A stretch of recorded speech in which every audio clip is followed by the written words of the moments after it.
ఇంకోటి ఏంటంటే ఈ కేసు అంతా ముగిసిన తర్వాత విచారణ అయిపోయిందని చెప్పి సిబిఐ సుప్రీంకోర్టు చెప్తూ వచ్చింది, దాన్ని కంప్లీట్ అయిపోయిందని మాట్లాడుతూ వస్తుంటే ఇప్పుడు మళ్ళీ కొత్త పేర్లను బయట పెడుతూ ఈ కేసుని ఇంకా కంటిన్యూ అవ్వాలి, విచారణ ఇంకా జరగలేదు, ఇంకా పూర్తి స్థాయిలో విచారణ జరగాలి, నాకు అనుమానాలు ఉన్నాయంటూ కూడా ఆవిడ మాట్లాడుతూ వస్తున్నారు. ఏం చెప్తారు?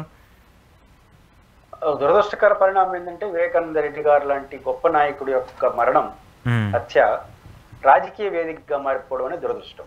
నిస్సందేహంగా వివేకానంద రెడ్డి గారు ఎవరైతే చంపారో, ఎవరైతే వాళ్ళని ప్రోత్సహించారో వారందరూ కఠినంగా సమాజం ముందు శిక్షకు గురి కావాలి.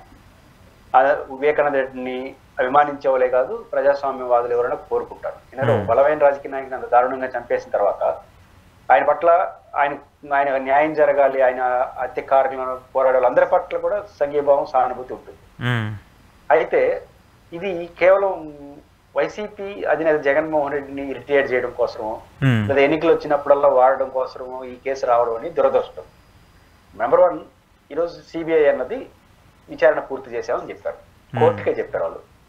ఇప్పుడు మీరు ఇప్పటి వరకు జరిగిన విచారణ పట్ల ఎవరికి నమ్మకం లేకపోయినా కోర్టులో ఆర్గ్యుమెంట్ చేయాలి, సుప్రీంకోర్టులో ఆర్గ్యుమెంట్ చేయాలి. విచారణ ముగిసింది అంటున్నారు, కానీ చాలా మందిని విచారించలేదు, ఇది మా దగ్గర ఉన్నటువంటి తగిన అనుమానం ఆధారం.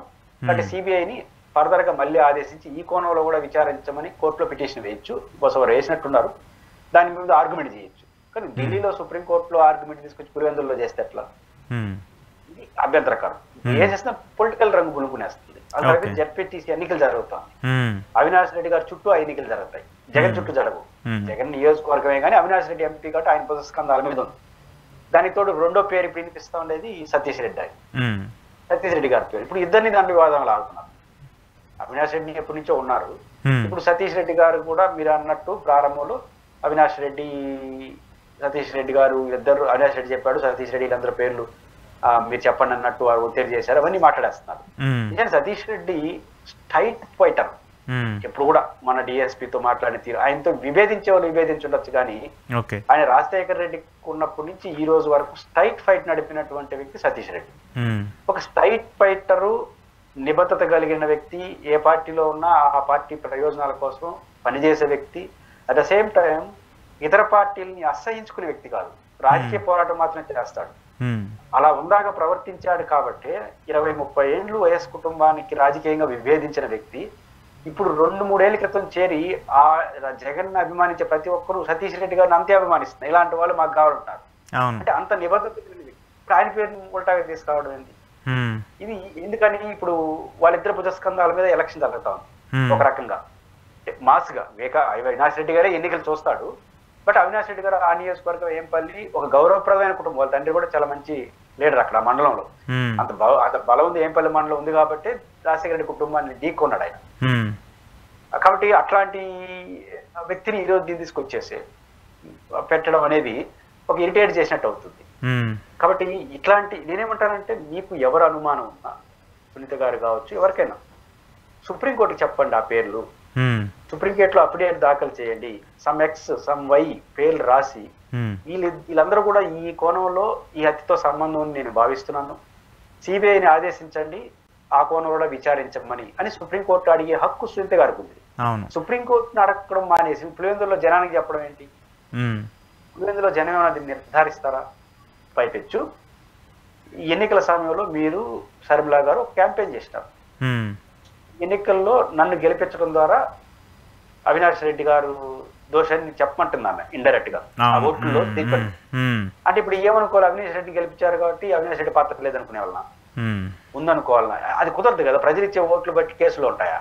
ఇది అసెంబ్లీ రౌడీ సినిమా కాదు కదా. అసెంబ్లీ రౌడీ సినిమాలో మోహన్ బాబు ఏదో గొడవలో జైలు శిక్ష అనుభవిస్తాడు, అప్పుడు ప్రజలందరూ కనుక ఎలక్షన్ వస్తుంది, ఆయన్ని నామినేషన్ వేపిస్తారు, ఆయన జైల్లోనే ఉంటాడు, ఒక స్లిప్ రాస్తారు, ఆ ఓటుతో పాటు ఒక స్లిప్ రాస్తారు, ఏమనంటే ఈయన నిర్దోషి నిర్దోషి అని. దాన్ని చూసి జడ్జి గారు తీర్పిస్తారు. అది జరుగుతుందా ప్రజాస్వామ్యంలో?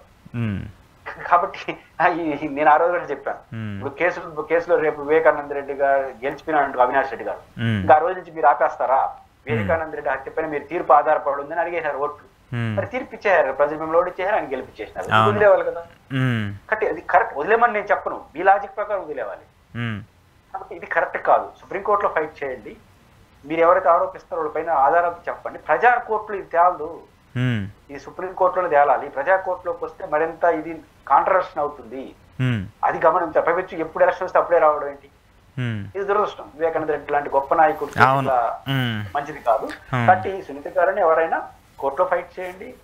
పైపెచ్చు కూడా జగన్ అనే వ్యక్తి ఎవరైతే మీరు అలిగేషన్ చేస్తారో వాళ్ళు పవర్ లో లేరు, స్టేట్ లో లేరు, సెంటర్ లో లేరు. పైపెచ్చు తెలుగుదేశం పార్టీ వాళ్ళు హామీ ఇచ్చినట్టు పబ్లిక్ గా సునీత గారిని ఒక చెల్లిగా భావించి ఆ కేసులో మేము పూర్తిగా సపోర్ట్ చేస్తాం. సపోర్ట్ తీసుకోండి, సపోర్ట్ చేస్తున్నారు చేయండి. వాళ్ళు చేసే ఢిల్లీలో సపోర్ట్ చేయాలి. సిబిఐ దగ్గర పోటీ సుప్రీంకోర్టు ఈ పులివెందుల ప్రజలు మీరు నేను తేల్చే కేసు కదా, సుప్రీంకోర్టు సిబిఐ తేల్చాల్సిన కేసు. దానికి మించిన ఇన్వెస్టిగేషన్ అథారిటీ ఏం లేదు భారతదేశం.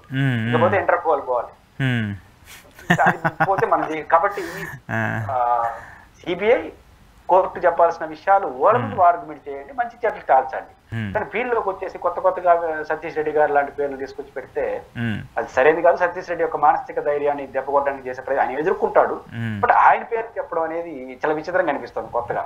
ఏమో అంటే పొలిటికల్ వెండెక్టాక్ సంబంధించి రోజుకోక అంటే ఈ ఎపిసోడ్ని సాగదీయడం కోసము కొన్ని మీడియా ఛానల్స్ కూడా ఇప్పుడు దాని మీద చాలా ఆ బాధను వ్యక్తపరుస్తూ వచ్చినాయి కదా. అరే మొన్నటిదాకా మనం ఫైట్ చేసింది, మనం మాట్లాడింది ఈ కేసు మీద, సిబిఐ ఏమో ఈరోజు ఆ కేసు మొత్తాన్ని క్లోజ్ చేసింది, ఇంకా రేపటి నుంచి మనం ఏం మాట్లాడాలి, మనం ఎంత పోరాటం చేసామని చెప్పేసి మీడియా ఛానల్స్లో కూడా అట్లా మాట్లాడే పరిస్థితులు వస్తున్నాయి. అంటే మరి అది పొలిటికల్ వెండెక్టా కింద చూడాలా, నిజంగానే హత్యకు సంబంధించి పూర్తి స్థాయి విచారణ భయపెట్టేందుకు సిబిఐ పనిచేస్తుంది అనుకోవాలా?